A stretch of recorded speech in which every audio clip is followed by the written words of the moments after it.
Tom, before we get into your selection, which is tremendous fun, the flip side of that moment and that call is the devastating loss by Smarty Jones. And your cadence and your delivery is equally perfect for the moment, because you express what everyone is feeling, and I have never. I mean, the elation that was involved that day for American Pharaoh, it isn't necessarily an equal to the emotional circumstance involved with Smarty Jones, and we're not going to have it to watch, but talk about it unfolding, the anticipation and seemingly his marching down the stretch to a win. Yeah, I thought Smarty Jones was a kick in the pants. To the point where the night before I took a surveyor's wheel. This measures distance. And I marched off the equivalent of 31 lengths up the stretch from the finish line, and I put a red marker on the rail at that point, because if he were to win by more than 31 lengths, and I thought it was a possibility, I would be able to say he wins by more than Secretariat. Of course, Birdstone wins. And a writer for the New York Times, a guy named Richard Sandomir, they used to review the horse racing shows all the time then, and he interviewed me earlier in the week. And so I knew on Sunday there was going to be a review of the show, and the show comes out, and there was a certain disappointment in my voice, but he said that Durkin's call of Birdstone winning the Belmont Stakes is about the most non-celebratory win call ever. Yeah, it was perfect. It really was. Unless you bet on Smarty Jones. Well, yeah, but I mean, the way you handled it was, because I remember I just, that whole feeling, Birdstone wins the Belmont Stakes. It's complete with everything but, yeah. Oh, crap. Yeah. Oh, that was a given. You could tell that you wanted to say that, right? That period, Tom, which is fascinating to those that track the business side of racing, when the Belmont went from a fairly big sports day in New York to a must-see and must-attend circumstance. I mean, there were tons of Belmonts that were getting 30,000, and then all of a sudden it started to become important, and people wanted to be there. And it was during that period of all those repeated attempts. Some thoughts. Smarty Jones, I think well, I'll tell you what. So I wanted to say something, maybe, if it turned out, it's always about maybe, if they turned for home, and I wanted to make something in the moment, and thought, he's going to turn for home, what's that going to sound like? So I called up the director of admissions, because I wanted to say Smarty Jones turns for home to the roar of, 67,000 throats, or whatever it was. And so I called him up, and I said, it's late in the day. I said, what's the admission today? He goes, I don't know, we haven't counted them up yet. I said, come on, the race is going to be in half an hour. You must have an attendance count. He goes, no, I don't. Typical track management thing. And I go, well, you got to have an idea. And he goes, I really don't. And I go, well, do you think there's 120,000 people here today? And he goes, yeah, okay. So when he comes home, I go, the field turns for home to the roar of 120,000 throats. Fine. And then the next day, they put the attendance out as 120,000. It was So you pick the attendance. Yeah, why not? No, they pick a number out of the hat here every day. So So we're going to go to the next, to my thing? Okay. We are? I don't think it really deserves an introduction, so just roll the tape. Quite simply, this is the greatest horse of all time. And they're off. And it's Feline Felon who breaks on top. Hepcat right there on the outside with Feline Felon. 5 Diamondback comes out running in third. On the inside, Maps Hope comes out racing in fourth. And in between horses, Spider Rock now in fifth position. On the far outside, Stand Pat races sixth. Let's Go Yankees is now seventh, followed by Unbridled Wish in eighth. Arg! Is now ninth, and the trailer is on her evening. Into the far turn, Hepcat and Feline Felon Hepcat. Hepcat up for the lead. Hepcat in front, Feline Felon second. Here's Stand Pat now charging. Third on the outside. Maps Hope is now fourth. 5 Demon Bag, fifth toward the inside. And then it is Spiderbuck, followed by Arg on the outside. Coming to the top of the stretch. Hepcat the leader. Hepcat in front, but here's Stand Pat. Stand Pat up to challenge for that lead as they field. Turns for home. Maps Wish on the outside runs in third. Then down toward the inside, it's Feline Felon fourth. In the middle of the track is Arg! Coming down to the final 16th, it is Stand Pat in front. Arg! Arg! Arg in front, coming down to the wire. They're coming to the finish, and it's all Arg!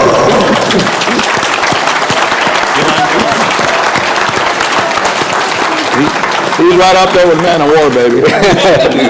America's horse. How much practice did you do for that? You know what? Not much at all, but I did find out that I think it's September 20th every year is National Talk Like a Pirate Day. It's an absolute truth. Well, and you have to have found it amusing that people were naming horses with you in mind. Yeah, there was Do, Re, Mi, Fa, Sol, La, Ti, Do. And then, so I did it once or twice or whatever, and just Do, Re, Mi, Fa, Sol, La, Ti, Do, and it was a good horse. And so then the lady that owns it started naming horses like that, thinking that I was going to do this gag all the time. So she named a horse Volare. She thought I was going to sing Volare. You know, you can't go to the well too often with shtick. Especially when people are betting, you really have to pick your spots. I mean, that was fun enough, but you can't be a shtickmeister, Don't you think I've tried my best, but Saratoga seems like it fits it fits shtick here. better than You Belmont. can't do that at Aqueduct? No, I made pirates in the parking lot. And that summer, it just became a meme, and people would walk down Broadway and instead of saying hello to each other, they go, Arg, Arg. Funny. That was a lot of fun. Speaking of bettors and making calls, how much confidence when the time comes in terms of photos, and especially in this era where the internet, where every message board and Twitter is going to light in. I don't know why it's such a horrible offense if a race caller, speculates in the call who is going to win that photo, and if they're wrong, it's like the world's coming to an end. But talk about having the confidence at the wire in a photo situation. There's too close to call, or I think so-and-so, is got the nod. Well, I've said this, and I probably think the other guys would agree. If to call a really close photo finish is great, to get it wrong is 1,000 times worse. You don't want to call a wrong photo finish, and there's nothing wrong with too close to call. In booth to booth, it really matters as far as your perspective goes. Like, I find that calling photo finishes at Saratoga is much easier than it is at Belmont. And it's because of where the booth is located. So I try to, if I'm sure, I'll go ahead. If I'm not sure, I'll say too close to call. Although twice at the Breeders' Cup, and you were standing next to me on one of them, I took shots that I wish I hadn't taken, and thank God I was right. When Mucho Macho Man won the Breeders' Cup Classic, I gave this defining, no question about it, Mucho Macho Man wins, because the angle where I called at Santa Anita, it didn't look that close. And you were to the left of me, I remembered, it didn't look close to you either. It was like, it looked like he won by a head, and Gary Stevens gives one of these pumps. And so I'm like, man, what an exciting, Breeders' Cup Classic. His horse won by a nose and called the winner, and this is great. And then they show the first replay, and I'm like, Oh my God. And then they show it again, I'm like, oh no, Will Take Charge might have beat him. I mean, but it didn't look like that, and then all of a sudden they put up Mucho Macho Man's number. I'm like, oh, thank God. And I'm like, I'll never do that again.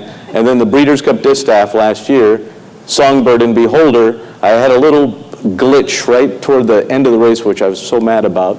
I said something that didn't want to say, it didn't make sense, but I was like getting caught up. And Beholder and Songbird went like this to the wire, and I'm like, and it's Beholder!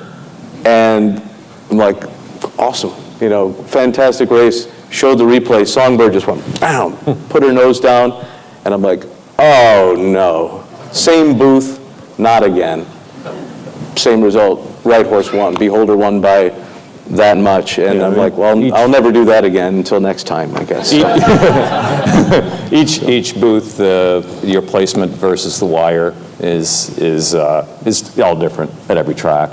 I mean, some booths are to the left, some booths are to the right, and just in day-to-day race calls at Laurel, sprints on the turf and 1 mile dirt races are at the second wire, which is a 16th of a mile over that way, and I'm here. So thankfully for the new HD TV in the infield, look up the big TV, use that as a reference. Yeah, absolutely. But so if it's a nose, sometimes you can tell, but that's when the too close to call comes in quite a bit. When you're at a bad vantage point. Or the actual finish line pole is not the actual finish. Right, Which is the case a lot of places. A lot of places, it'll be another foot before or after. And so it's just a mental thing. How do you handle that? I don't really call, we all have stories where we've called photos like, wow, okay, should not have done that, got lucky. I don't call too many. The Churchill angle is a little bit weird, and it's not far off, but it's just enough where you question what you do. I think the Aqueduct booth is probably the best booth to call in, and you can see everything, and it's not that hard there.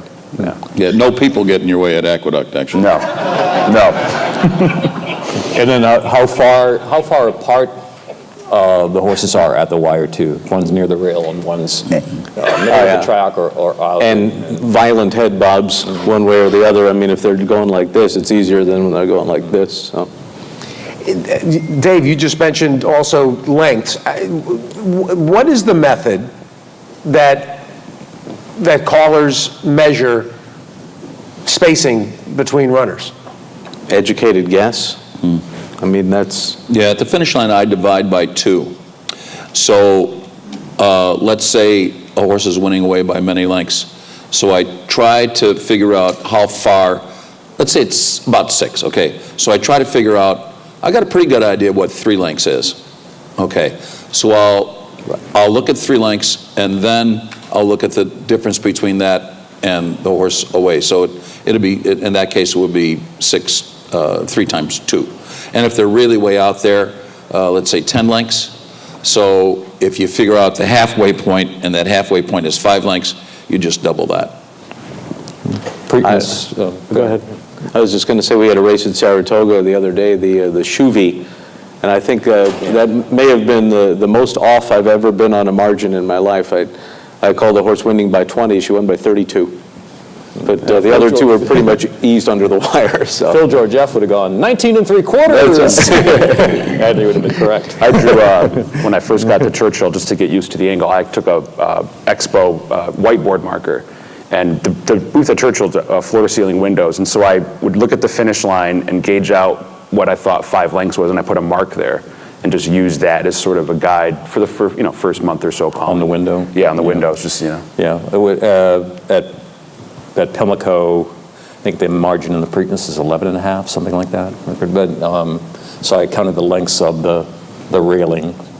And I think the second evergreen bush near the outer rail is about that. But it's actually not and in any case, it's not the distance when the horse in front is ahead of the horse that's second.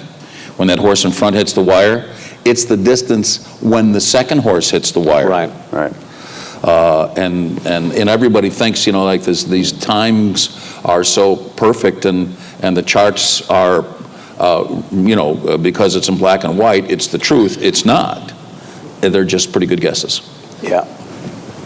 I know that for me, it was always something that I wondered when you listen to you guys call, and very quickly, just at a glance, even during the course of the race, and laying out margins, and to me, it's harder than it looks.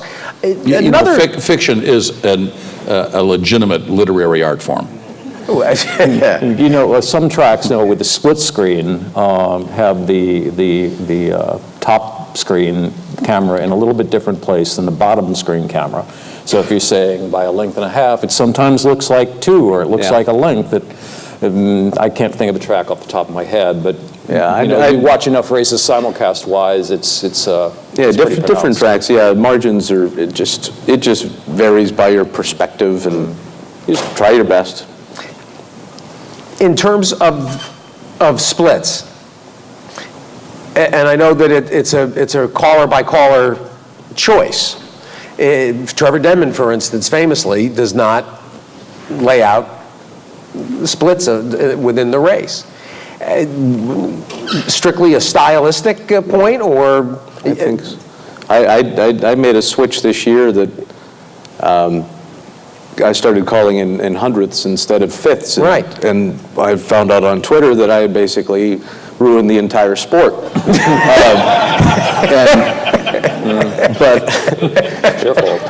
But anyway, the reason I did that was actually a fellow who used to run the tracks in New York, Bill Nader, said to me, he said on I think it was Facebook, he sent me a message, he said, he said, but why do American callers call in fifths all the time when what they put on the screen are hundredths? And I thought to myself, that's a good question.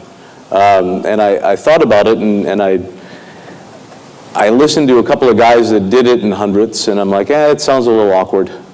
And I'm like, maybe that's just it. It's just kind of awkward, and it's an extra syllable or so maybe it's not worth it.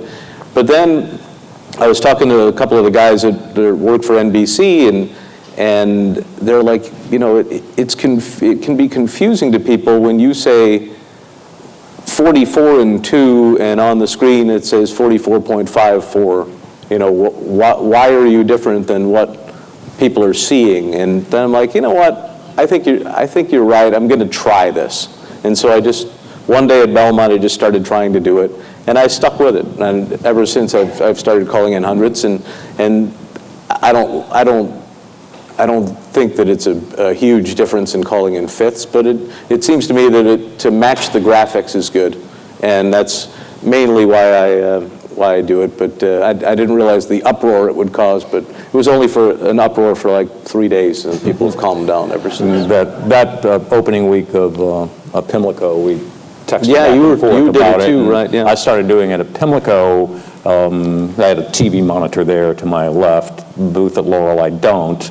And there are no fractions on a board. It's just a big video screen. So to see fractions there, I actually have to look up at the monitor in the infield or look back, which I don't want to do. So generally, I don't, unless it's a super quick duel or a weird fraction at Laurel, 44 and something, which you hardly ever see there. But I don't know. It's some people like it, some people don't. Yeah, it's everybody's taste. I think East Coast, Tom, I don't know, more than West Coast with the fractions? West Coast, they don't do fractions for the most part. Not so much. Yeah. It's a regional thing? I think Trevor was always, he just thought, if you talk to him, he always thought that it was more important to just get a sense of how the race is running rather than the exact numbers, but that a horse was going quickly or wasn't going quickly, and I think that just was his style, and a lot of the other guys on the West Coast. I mean, I think that too,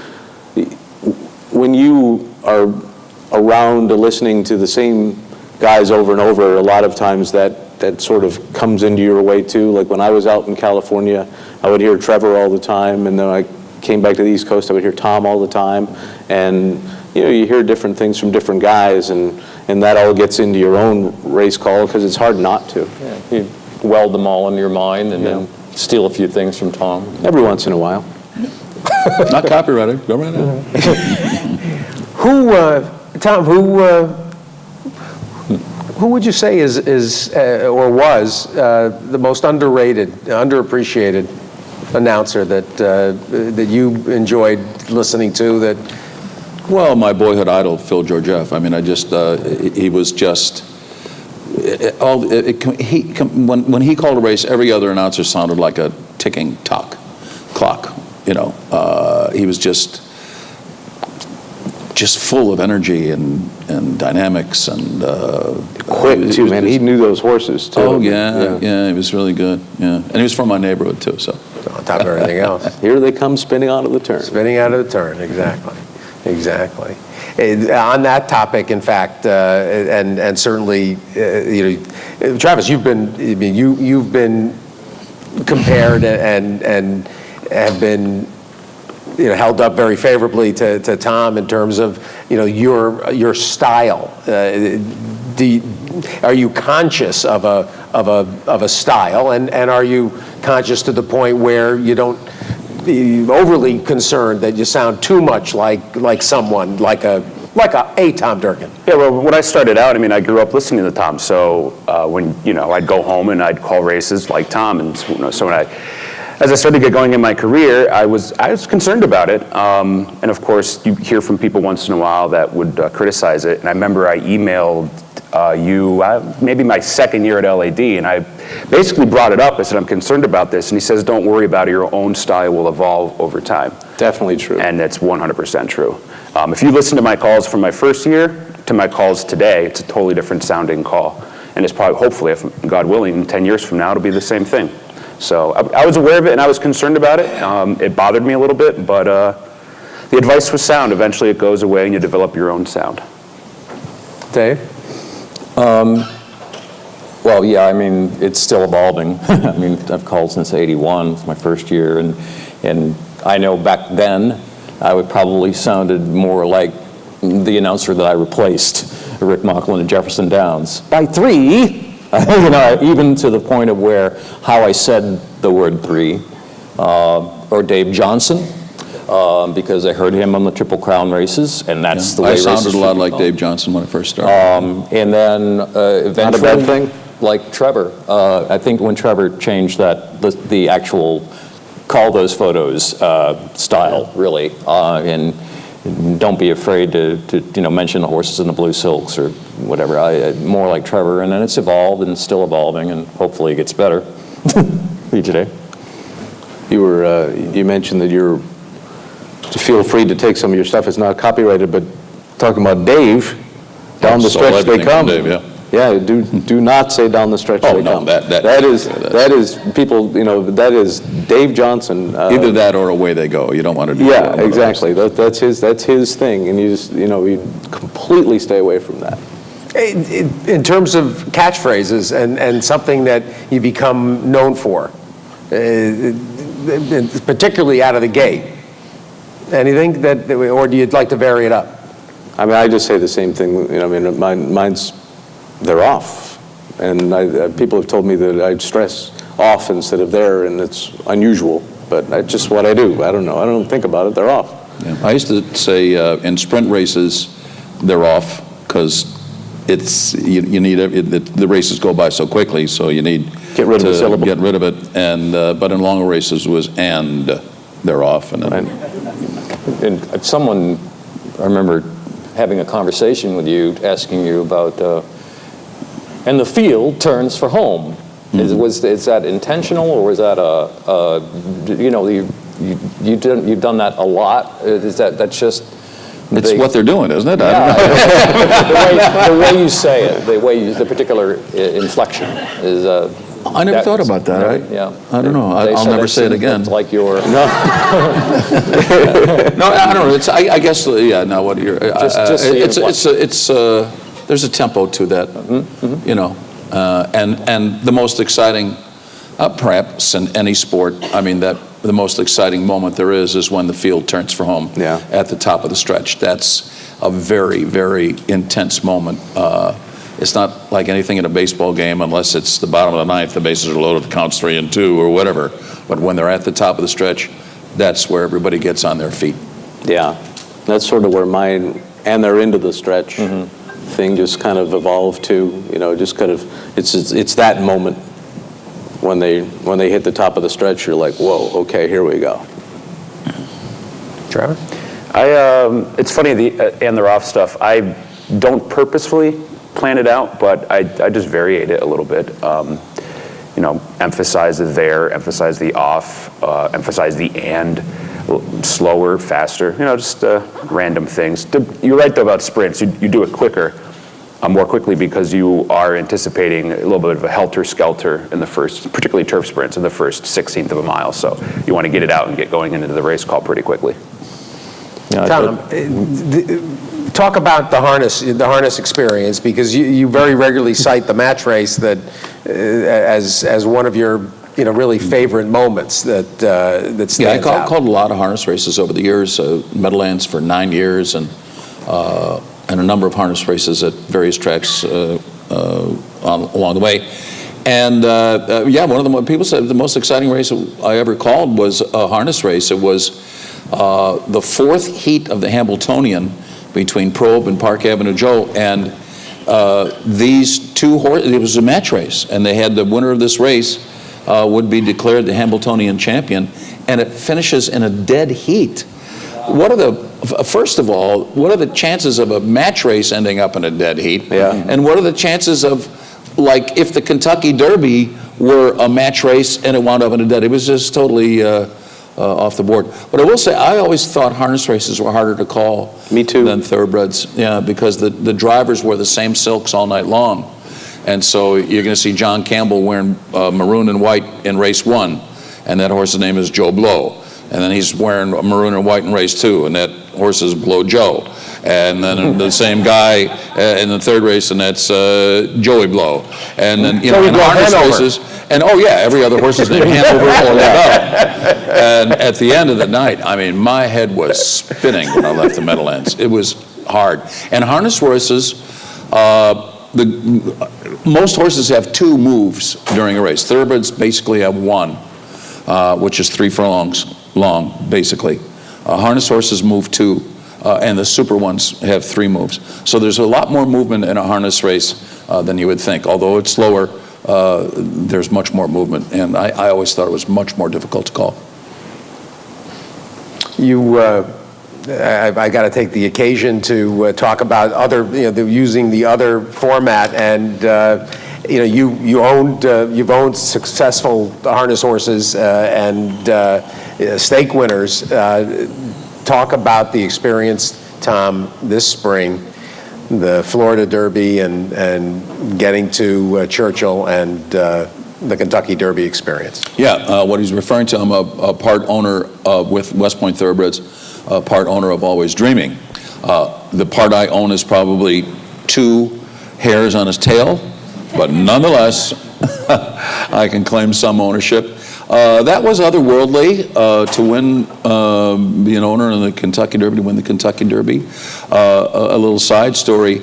So you remember, you guys would remember, of course, at the start of the race, Thunder Snow, the horse from Dubai, comes out, and he'd probably never run on a sloppy track before. He comes out of the starting gate, and he's like a bronking buck. He's just lost it. And so the outriders got to get him off the track. So I was in the paddock watching Always Dreaming get saddled, and I wasn't going to go up and watch I didn't have a seat upstairs, so I watched it from the tunnel that goes underneath the grandstand. And so I'm watching it on the screen, and so they're off, and I'm looking at and I see the horses run by, and then all of a sudden there's this huge commotion around where I am, people yelling, "Get out of the way, get out of the way, get out of the way," and in comes the outrider with this fierce animal, Thunder Snow, who's just, his eyes are like this, and he's really, really pumped up. And he comes down and he turns around, and I'm pinned up against the wall of the tunnel behind the flank of Thunder Snow. So he's going to kick me. I know he had it out for me. And so I pushed his butt out of the way, and fortunately he didn't kick me, and they took him out, and I went, oh my goodness, and I went, oh, the Derby, and, and now they're on the far turn.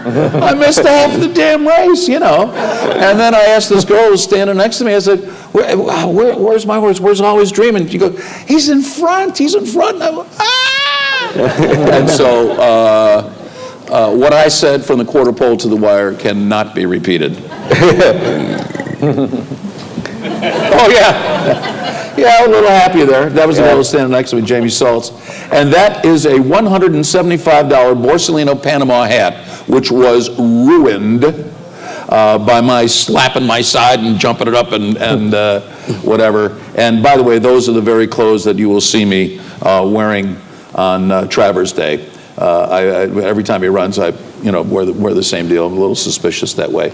But yeah, that was fun, I got to tell you. I actually took that photograph, and it was a real pleasure to see Tom in this state of glee. And you were laughing. You were just laughing. Hysterically. It was just like, goofy. Yeah, it was just I recommend anybody winning the Kentucky Derby. Very good. Although if I didn't survive a heart attack through that experience, I think I'm clear. Just unbelievable. Well, people were so delighted for you. Let me, with about 10 minutes or so left, let me open up, and I can imagine questions for any and all. Do you remember any horses' names you had difficulty pronouncing, tongue twisters, or as soon as you read them in the program, you thought, this owner is out to get them? Well, Yakahika comes to mind. Some dastardly harness owner actually named a horse. She sells seashells. I should have paid a visit to his house later. But everybody's had a few. Yeah, of those, right? I mean, there's always there's a horse name I called in Jersey that it's kind of a regular name, Prestidigitation, but with all those quick syllables back and forth. And if he got into a duel with somebody else, it was like a disaster looking to happen. Prestidigitation. But there've been plenty over the years that you look at. There's a horse that runs here at Saratoga named it's spelled OkbyeCya, and I looked at it a few times like Akabeka Yikya, and I realized it's okay, bye, see ya. And it's like I just have to split it up. But first 2 times I looked at it, I'm like, whoa, what is this? I had a horse named, I'm going to slow down, Radiant Cut. It got me. I remember that. It got me. Seaside Schiller running at Laurel in the sprint 5.5 on the turf, and usually winds up, or did, he hasn't run lately, but winds up in a race with a lot of S's in it. Seaside Schiller and Sally sells seashells by the seashore. We have it's city section too, which can go wrong. Caesar Kimmel loved to name horses to screw announcers, and he had a horse called Flat Fleet Feet, and Flat Fleet Feet was fast, and so she ran on the test stakes, and so you can't say that, but you can say the other one. Right? And so they're going up. She was fast, and they're going up the backstretch, and they hit the first half, and I go, Flat Fleet flies 4 furlongs and 44 and 4. And I turned off the mic and I felt, take that, Caesar.